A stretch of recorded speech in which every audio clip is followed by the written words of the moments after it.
Hey everyone, it's Brittany of BZ Art, and I just wanted to film a quick little mini tutorial on how you can get the perfect placement every time on your back ears.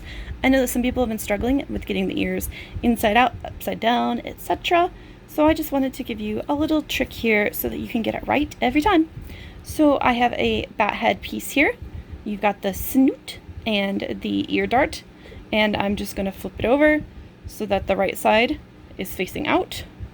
And then here is an ear. I've obviously sewn it, turned it right side out. This sparkly fabric is going to be my inner ear fabric, and then the purple is going to be the outer ear. So you're going to want it with the inner ear fabric facing up. You're going to want the bump on the bottom here, and you're going to want the straighter edge on the top. And then you're going to fold it in half on itself so that the fold is on the top, and then just slide it right here into the dart, fold the head over it, and that will be the correct placement. And then you'll just sew that up and it will be done.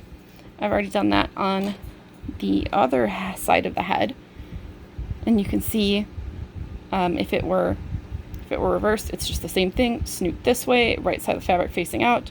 You've got the bump on the bottom, the right side of the fabric facing up. I folded it, slid it in. So I hope that helps you guys visualize how these ears are supposed to go. Thanks for watching.